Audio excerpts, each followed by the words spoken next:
What if I told you the Seattle Seahawks might be just one trade away from completely changing their season?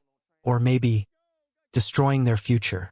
Because right now, behind the scenes, names are being whispered, phones are buzzing, and one familiar face could soon be gone from Seattle. This isn't just another trade rumor. This could reshape everything we thought we knew about the Seahawks defense.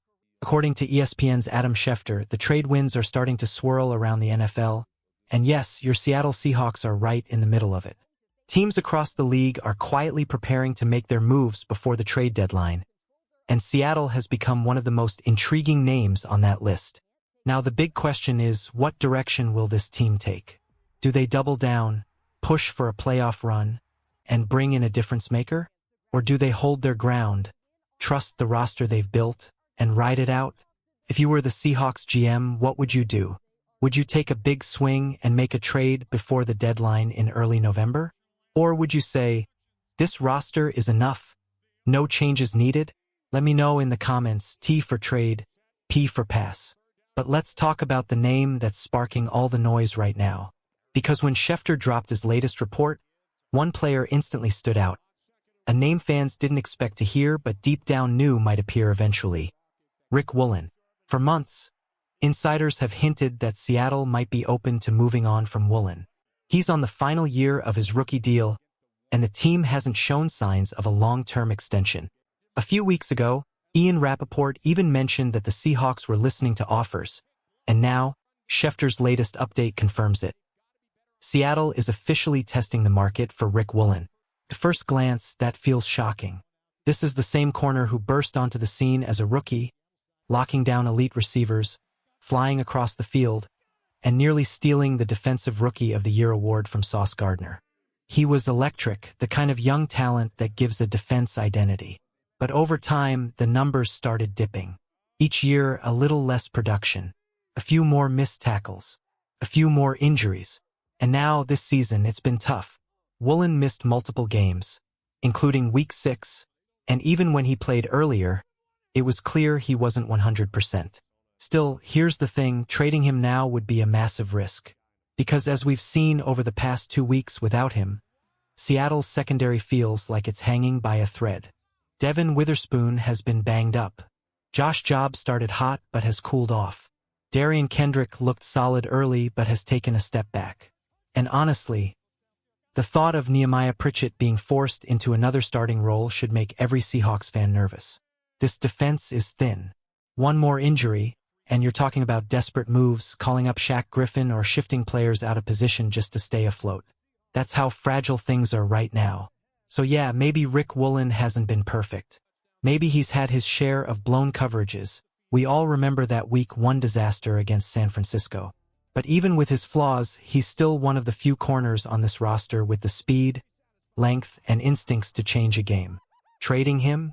That could open a hole this defense might not recover from. If you're a Seahawks fan, you have to ask yourself, is it worth it? Do you risk losing a young, talented corner just to grab short-term help? Or do you trust that Woolen can bounce back, heal up, and remind the league why he once looked like the future of this defense? Because sometimes, in the NFL, the hardest choice isn't about who to sign. It's about who to let go. Let's talk about the situation no fan wants to imagine. The Seahawks trading away Rick Woolen. Yes, technically he's healthy enough to play. Yes, he's still on the active roster. But when Seattle had to pull Shaquille Griffin up from the practice squad and start him against Jacksonville, that said everything you needed to know about the state of this secondary. If everyone on the roster could magically stay 100% healthy, maybe you could justify moving Woolen for the right offer. But in the NFL, perfect health doesn't exist.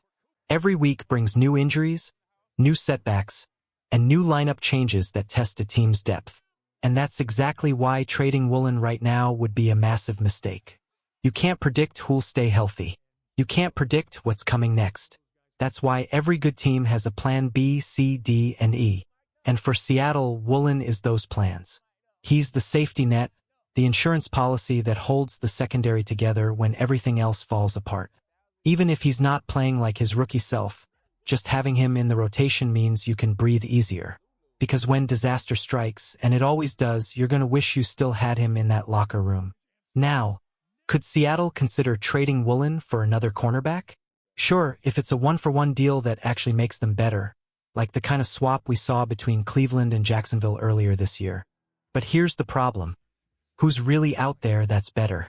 Woolen's speed, size, and natural instincts don't grow on trees. Even with his inconsistency, there aren't many corners on the market who can match his raw ability. And with only a couple of weeks left until the trade deadline, you're not going to find many teams offering a fair deal, unless another team decides to overpay. If someone comes calling with a day 2 draft pick, maybe a high second or early third rounder, then, okay, you at least listen. Maybe if a struggling team throws in a player and a draft pick, you pick up the phone. But unless that happens, trading Woolen doesn't just weaken your defense. It sends the message that Seattle is unsure about its direction. And that's why, instead of taking away from the defense, maybe the Seahawks should look at adding to the offense, especially up front. Because let's be honest, the offensive line has been a weak spot all season. Right now, the center ranks in the bottom half of the league according to PFF. And while PFF grades don't tell the whole story, when you're that low, it usually means trouble. On the left side, Gray Zell has been solid.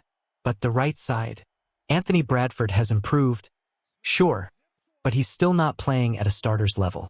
If Seattle wants to make a real push down the stretch, they need help inside. And that brings us to a name that's starting to make some noise, Wyatt Teller, guard for the Cleveland Browns. Teller is the kind of lineman who could instantly change Seattle's offense. He's physical, mean, and plays with the kind of toughness this team desperately needs in the trenches. He's not just good in pass protection, he's a monster in the run game. Put him on the right side, and suddenly you've fixed one of the biggest problems this offense has had all year, running to the right. With Teller next to Bradford, the run lanes open up, the protection stabilizes, and Geno Smith finally gets a little breathing room. So why would Cleveland move on from him? Because their season's falling apart. The Browns are spiraling, and they're starting to look like sellers at the deadline. If Seattle can swoop in and get Teller at the right price, it could be a move that quietly saves their season. The Cleveland Browns are spiraling, plain and simple. Their offense is a mess. Their quarterback situation is uncertain. And their future feels like it's being held together by duct tape and hope. They're a team trying to figure out who they even are. Are they building around Dylan Gabriel? Could they take a swing at Shedeur Sanders? Or are they already scouting the next young quarterback who'll lead a total rebuild? Whatever the direction, one thing's clear: veteran guard Wyatt Teller isn't part of that plan. He's still one of the better linemen in the league, but he's entering that dangerous age 30 territory where teams start thinking about tomorrow instead of today. For a franchise that's clearly heading toward a reset, keeping Teller makes no sense. And that's exactly where Seattle could step in. Because Wyatt Teller isn't just good, he's dominant. His run blocking is violent, his leverage is clean, and his energy could transform the Seahawks' struggling right side overnight. You want to see the run game start to move again? Put Teller next to that right tackle and watch those lanes open up like floodgates. But there's a catch, and it's a big one. He's in the final year of his deal. That means if you trade for him and don't re-sign him immediately, you're gambling 2 assets for a 1-season rental. You can't afford to give up valuable draft picks just to watch a guy walk away in March. If Seattle wants him, they'd better have a long-term plan ready the moment he lands in town. Because players like Teller don't just fill a spot, they reshape your offense. He's a leader, a veteran, a tone setter. He fits right into an offense that's mature, experienced, and built around players in their late 20s and early 30s. But how much should you pay for that? Honestly, not more than a 4th-round pick. Because the Browns aren't exactly in a position of strength here, they're desperate. They know Teller doesn't fit their future, and they'd rather get something now than lose him for nothing later. From Seattle's side, that's a fair deal. A 4th-rounder for a proven veteran who can protect your quarterback and elevate your offense instantly. Now, let's stay in Cleveland because this next name might sound familiar. Joel Bitonio. Yeah, that's right, the other guard on that Browns line. And here's the thing. If Wyatt Teller is good, Bitonio is elite. We're talking top 10 in the entire NFL year after year. Powerful in the run game, technical in pass protection, and the kind of player who never takes a play off. According to PFF, he's ranked 5th overall among guards this season. Top 10 in both run blocking and pass pro. And anyone who's watched him knows that grade isn't just hype. He's the real deal. So yeah, adding Bitonio would instantly give Seattle one of the strongest interiors in football. He's consistent, he's smart, and he knows how to protect his quarterback under pressure. For a team that's been struggling to keep Geno upright, it sounds like the perfect move. Right? Well, not exactly. Because there's a problem no one can ignore. He's old. Not seasoned, not veteran savvy.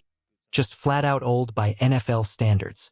He's been in this league a long time, and while his play hasn't dropped off yet, you can't ignore the mileage. When you're building a team that needs to compete now but still grow later, paying for an aging lineman can backfire fast. The Browns might want a third or even a fifth-round pick for Bitonio, and while his play might justify that on paper, the timeline doesn't fit Seattle's future. He's a short-term boost, nothing more. And when the season's over, the Seahawks could be left with the same holes they started with, only fewer picks to fix them. So while it's tempting to chase the veteran security blanket, Seattle needs to think carefully. Do you want to patch a wound, or do you want to heal the foundation? There comes a point in every franchise's journey where they have to stop and ask themselves a tough question. How much is the future worth? Sure, you can trade for a veteran right now. You can plug the hole, patch up the line, and hope experience carries you through the season. But what happens when that player's gone next year? Or when retirement comes knocking sooner than expected? That's exactly the dilemma with these aging guards floating around the trade market. You might get one solid year, maybe, but are you really willing to give up a third or fourth-round pick? The kind of pick that could become part of your core, for someone who might hang it up before the next training camp even starts? Seattle isn't one guard away from a Super Bowl. Let's be honest. This isn't a final piece of the puzzle kind of team yet. It's a team building something, a foundation, a future. Now, take Kevin Zeitler in Tennessee. He's been around the block, powerful in the run game, steady in pass protection, tough as nails. But he's been in this league since 2012. Think about that. The man's been battling in the trenches for over a decade. Most of his peers are coaching high school football by now. He'd absolutely make Seattle better this year. But what about next year? The year after that? Are the Seahawks in a position where a one-year rental makes sense? Not really. Seattle's timeline is ascending. They're not hanging on, they're rising. This roster is getting younger, faster, hungrier. So why invest in someone at the end of their journey when you're still climbing toward yours? That's why, when it comes to these three names, Wyatt Teller, Joel Bitonio, Kevin Zeitler, only one really fits the picture. Teller. He's younger, he's still got gas in the tank, and his physical style of play matches what Seattle's building in the trenches. But even then, it all comes down to price. Is he worth the draft pick? Can you bring him in and make him part of your future instead of a quick fix? If the answer's yes, pull the trigger. If not, you stay patient. You let this young group grow together. Because this team isn't one lucky trade away from greatness. It's one season of development away from becoming something special.